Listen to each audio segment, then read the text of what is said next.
Bonjour à tous et bienvenue dans Ma Nourriture, Ma Santé. Merci de nous capter chaque samedi à partir de 11h30 sur la chaîne SOS Docteur TV. Ici, pour vous, nous débattons chaque samedi des thèmes qui vous permettent d'avoir une alimentation saine et équilibrée. Et aujourd'hui, nous allons parler de la célébration culturelle autour de lait. Et pour en parler, je suis avec Madame Alexandra Badabo, assistante projet à Vétérinaires sans frontières suisse, à qui je dis bonsoir et bienvenue dans cette émission. Bonsoir Madame Charlène. Merci. J'espère que vous allez bien. Je me porte parfaitement bien. D'accord, c'est tout un plaisir pour moi de vous retrouver encore, de vous recevoir dans cette émission. Le plaisir est partagé. D'accord. Alors nous allons faire un focus sur la soirée de la célébration culturelle autour du lait qui a eu lieu au CETEF le 11 octobre dernier. D'accord. Est-ce que vous pouvez nous parler de cette célébration? Pourquoi une telle initiative? Bon, merci pour la question. Je dirais que nous savons tous qu'on ne peut pas parler de lait de vache local sans parler de ces femmes d'éleveurs qui brandissent ce délicieux produit qu'est le wagashi sur la nationale, les routes nationales du territoire togolais. Donc, la célébration culturelle, c'était un peu pour faire, comment dire ça, pour faire une pause et honorer cette culture de laquelle nous avons notre lait, le lait local, mais aussi de promouvoir les produits laitiers locaux du territoire que nous devons vraiment, qui sont un patrimoine à protéger, à préserver.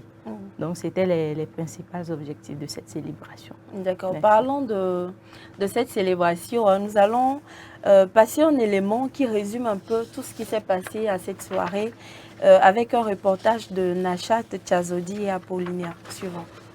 La communauté des éleveurs Peuls du Togo a organisé le vendredi 11 octobre 2024 au CETEF de Lomé une soirée culturelle autour du lait de vache local. Elle vise entre autres à faire la promotion du lait de vache local et renforcer la filière laitière au Togo.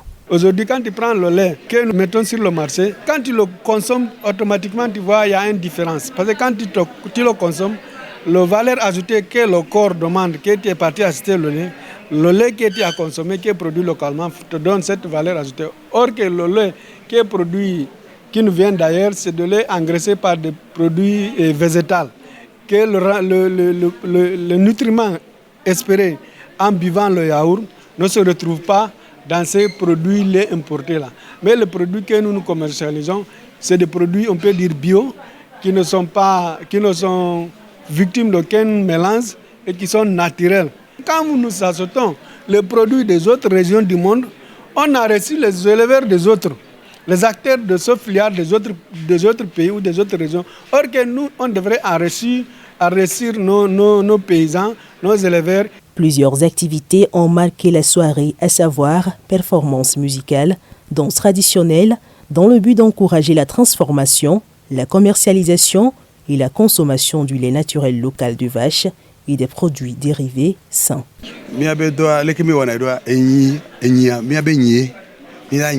Notre travail consiste à bien nourrir les bœufs. Quand ils sont bien nourris, ils produisent bien le lait et nous le travaillons.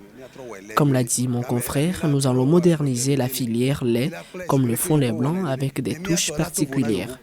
L'initiative s'inscrit dans le cadre du projet Wagashi Sain pour une optimisation des revenus des ménages exploitant le lait local au Nord Togo, Women, initié par les ONG Vétérinaires sans frontières suisses, VSF Suisse, et gestion de l'environnement et valorisation des produits agroforestiers, GEVAPAF, avec l'appui financier de la CEDEAO-ARA et de la coopération suisse.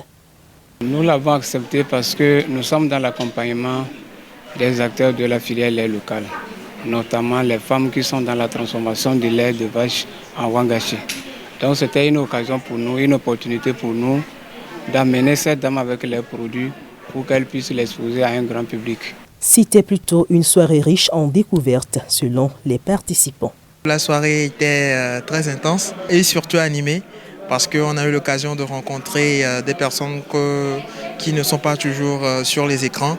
C'était une occasion d'apprendre plus sur les différentes activités que nous avons dans le secteur agricole et agroalimentaire.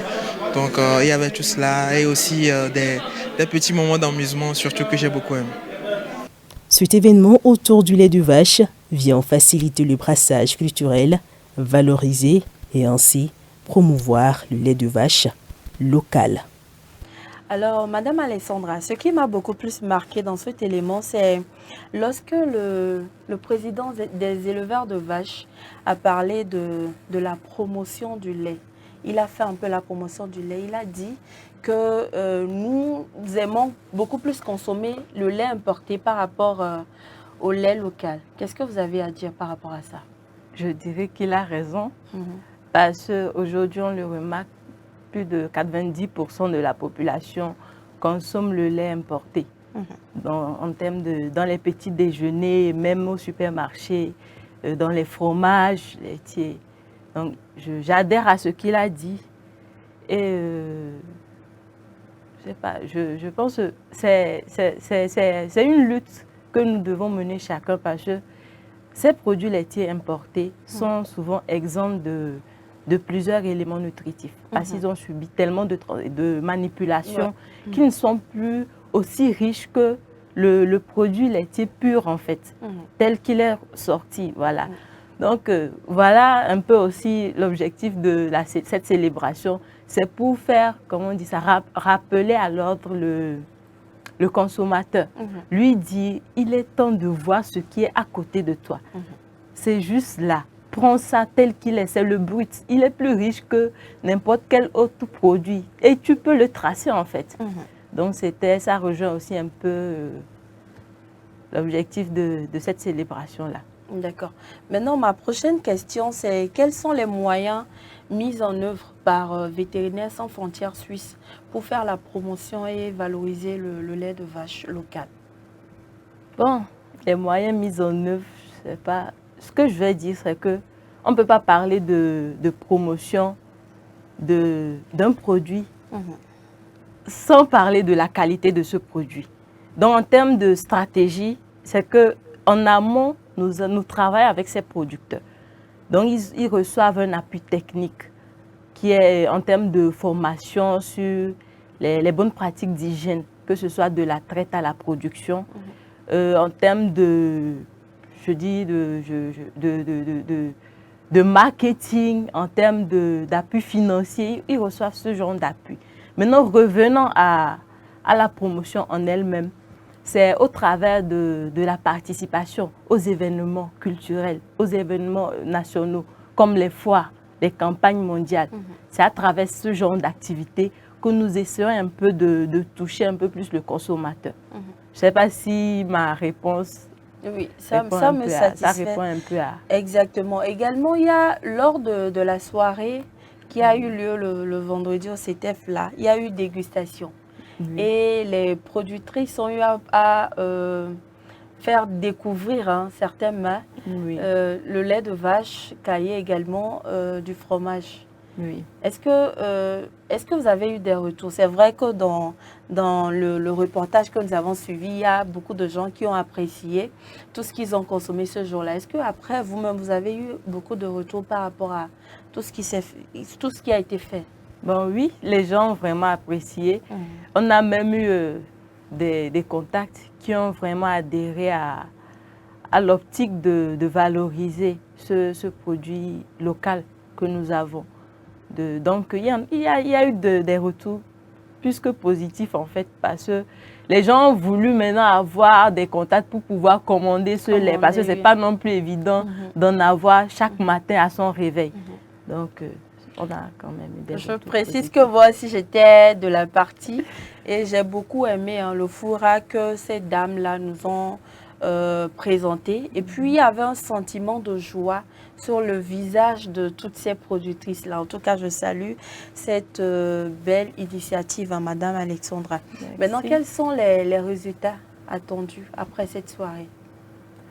Les résultats attendus, c'est que le consommateur prenne conscience, en fait. Ça ne servirait à rien qu'on ait fait tout ça et que le consommateur continue dans comment dire ça, dans son quotidien à consommer des produits laitiers importés. Voilà. Donc, l'un des résultats attendus, c'est qu'on ait un peu plus de demandes en termes de produits laitiers locaux. C'est ça. Hormis cela, je pense c'était aussi de faire découvrir cette culture-là qui nous est précieuse, qu'on a à ne pas négliger. En fait, vous convenez avec moi que c'est une culture qui est un peu mise à l'écart, qu'on oublie bien souvent. Ouais. Donc l'objectif ici, c'est de se souvenir de cette communauté-là qui vit parmi nous, de les considérer comme des êtres humains à part entière comme nous et de les respecter, quoi, de leur mettre à leur place en fait. Donc, et ce qui m'a beaucoup plus attiré lors de cette soirée, c'est que quand ces femmes ont dansé, il y a eu tout le public qui s'est levé, qui a commencé par danser, chanter. En tout cas, ça fait vraiment chaud au cœur. Merci encore une fois pour l'initiative. Maintenant, toutes les fois, nous parlons du wagashi, de ses produits, du lait et de ses produits dérivés, sans toutefois aborder le projet de Vétérinaires sans frontières suisse qui est Wagashi Sain pour une optimisation des revenus de ménages exploitant le lait local au Nord Togo. Est-ce que vous pouvez brièvement nous parler un peu de ce projet? Merci de faire enfin un focus sur le projet. Le projet Women, comme vous l'avez dit, Wagashi Sain pour une optimisation des revenus des ménages exploitant le lait local au nord du Togo. Je veux dire qu'il est financé, qu'il est cofinancé par la CEDEAO et la coopération suisse, que nous remercions d'ailleurs, parce que sans eux, ce projet n'existerait pas. Donc, il faut dire que le projet, comme son nom le précise, il est mis en œuvre au Grand Nord, au nord du Togo. Il touche particulièrement les préfectures de Loti Sud et de Kpenjal. Certains ici diront, donc vous allez à Kpenjal, bon, c'est pas là où il y a ce que vous pensez en fait. Donc c'est le Kpenjal le plus proche en fait de la ville. Donc c'est un peu ça. Et il est mis en œuvre par Vétérinaires sans frontières suisse en partenariat avec l'ONG GEVAPAF. Gestion de l'environnement et valorisation des produits agro-pastoraux et forestiers. Résumé en GEVAPAF. Oui, c'est pas. Il faut dire que ce qui a poussé VSF Suisse à s'intéresser à ce projet lait particulièrement, c'est que dans sa mission de toucher les populations vulnérables à travers le renforcement de la résilience, l'amélioration du bien-être de ces populations et de la résilience de ces populations. Vétérinaires sans frontières suisses, après avoir mené à bien les projets lait au Tchad et au Mali, et en voyant un peu la vulnérabilité des femmes du domaine lait local au Togo, s'est intéressé vraiment au projet. Parce qu'on voit que ces femmes, elles sont... La vulnérabilité dont je parle, c'est notamment... elles sont... on note le manque d'accès aux actifs productifs, en fait. Par là, je vais citer les vaches. Elles ne sont pas propriétaires de vaches, elles ne sont pas propriétaires de terrain, donc elles sont exclues de ça. Il y a aussi l'accès limité aux services financiers. Ce n'est pas toutes les microfinances qui vont leur accorder des prêts. Voilà. Mais également la participation au marché public. La participation est limitée. Elles sont dans leur coin. Tout ce qu'elles connaissent, c'est leur environnement. Donc, c'était un peu à travers cette valorisation culturelle, l'objectif aussi de leur faire venir découvrir, venir savoir qu'il y a autre chose en fait. Oui, donc c'est un peu ça. Et l'objectif principal, c'est de renforcer la résilience donc, de ces femmes d'éleveurs nomades en ce qui concerne je sais pas, la gestion de leurs revenus, renforcer les revenus, leur accorder des services financiers disponibles, mettre en place des services financiers disponibles qui puissent permettre leur développement, leur épanouissement. C'est en quelque sorte la vision de VSF Suisse, la mission de VSF Suisse.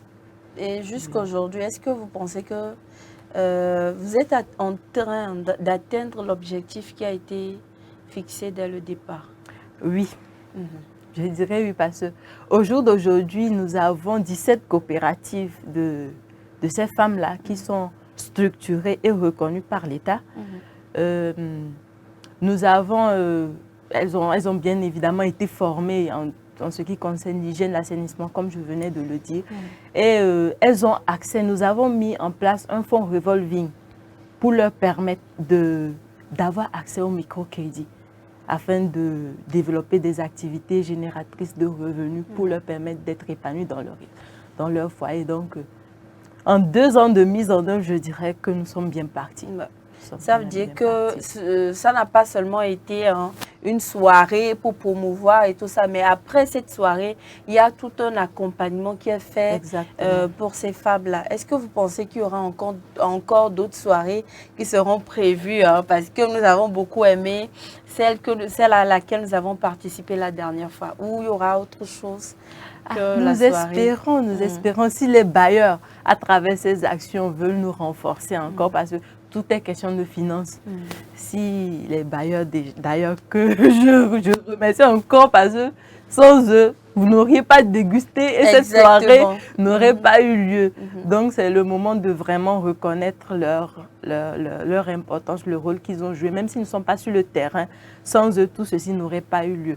Donc, bon, s'ils nous appuient encore financièrement, pourquoi pas? Nous espérons avoir de très bons retours. Et est-ce que vous avez des conseils à l'endroit des consommateurs de lait de vache et de ces produits dérivés? Oui. Bon, les conseils, c'est toujours la même chose. Moi, c'est ça, on ne le dit jamais assez. Ce que je vais dire, c'est que il est temps qu'on prenne conscience, parce que, comme j'aime à le dire, on ne s'alimente pas pour s'alimenter. On s'alimente pour répondre à un besoin. Exactement. On s'alimente pour se nourrir. Donc, ce que je dirais, c'est qu'il vaut mieux payer le prix pour avoir des trucs nutritionnellement riches, qui répondent nutritionnellement, et que de rentrer peut-être pour un gap de 100 francs, 2000 francs, tu vas aller acheter une maladie. Parce qu'aujourd'hui, nous voyons ce qui se passe avec la jeunesse. Des cancers par là, des hypertensions par ici. Bon, tout ça, c'est quoi? On mange mal, nous mangeons vraiment très mal. Nous devons revenir à la source. Avant, nos parents, qu'est-ce qu'ils faisaient? Ils n'allaient pas loin, ils n'avaient pas accès aux produits importés. Mais ils vivaient plus longtemps que nous. Donc, il faudrait que ce soit un appel à conscience, que ça nous ramène à la réalité, qu'on sache que ce qui va mal aujourd'hui, c'est tout ce que nous consommons. Je rappelle, c'est un peu le slogan de cette émission, faire de sa nourriture son premier médicament. Exactement. Parce que ce que nous mangeons peut améliorer ou détériorer notre état de santé. Donc, c'est très, très important de consommer local. Et puis, ça permet également de relever l'économie du pays. Exactement. On enrichit un frère au lieu d'enrichir des personnes que nous ne connaissons pas. Oui, et j'aimerais même rebondir sur ce que tu dis. Aujourd'hui, les produits locaux reviennent plus chers parce que plusieurs n'en consomment pas. En fait, un entrepreneur local, pour qu'il ait un gain, il doit avoir beaucoup de consommation. Maintenant, s'il n'y a pas beaucoup de clients, les produits reviendront chers. Donc, plus nous nous engagerons dans cette quête-là de consommer local, plus les produits deviendront moins chers, abordables en fait. Donc, c'est... On est même dans le mois du consommer local. Donc voilà, c'est l'occasion. Vous qui n'avez pas l'habitude d'acheter les produits locaux, notamment le lait, ces produits dérivés, le wagash, qui est très bon, très très très bon, très succulent, voilà, et qui a beaucoup de nutriments. C'est l'occasion d'aider ces personnes-là. Et ça relève également l'économie du pays. Alors, est-ce que vous avez un conseil à l'endroit de ces productrices-là? Le producteur, ce qu'il doit comprendre, c'est que nous allons les accompagner. Mais tant qu'ils n'y mettront pas de leur genre, ils doivent vraiment appréhender, comprendre le bien fondé de nos actions. Parce qu'un producteur conforme, juste parce qu'il y a le projet, il fait ce qui est bien, mais une fois qu'on a le dos tourné, il fait autre chose. ne va pas amener les consommateurs à consommer auprès de lui. Exactement. Donc moi, le conseil que j'ai à l'endroit des producteurs, c'est que la qualité finit toujours par parler de soi. Donc, donnez-vous, faites bien ce que vous faites, comme si c'était vous qui allez le consommer en fait. Une fois que vous le faites bien, tôt ou tard, on dit, payer. Même si l'être humain ne voit pas, le bon Dieu, lui, il voit. Exactement. Et il ouvrira les écluses dessus afin que votre heure de gloire arrive. Donc, ce que je dirais, c'est que dans toute chose, une fois que tu fais bien, c'est que c'est la patience. Ça va venir et tout sera... On dit souvent aussi de mettre sur le genou pour que le Seigneur nous aide à mettre sur la tête. D'accord. Madame Alessandra, nous sommes presque arrivés à la fin de cette émission. Est-ce que vous avez un mot de fin? Oui, je dirais merci encore à la sœur Deyao et à la coopération suisse grâce à qui nous sommes ici. Et je ne vais pas oublier de remercier notre partenaire GEVAPAF parce que ce sont eux qui sont encore plus sur le terrain, donc ils sont également remerciés. Ensemble, je pense qu'on fera des exploits et qu'on ira encore plus loin. Merci. Ensemble, on fera des exploits, hein, que ce soit les consommateurs, les ONG qui appuient, les producteurs également, nous ferons des exploits. C'est sur ces mots que nous vous disons merci de nous avoir suivis et n'oubliez surtout pas de faire de votre aliment votre premier médicament. On se retrouve samedi prochain pour un autre numéro. D'ici là, portez-vous bien.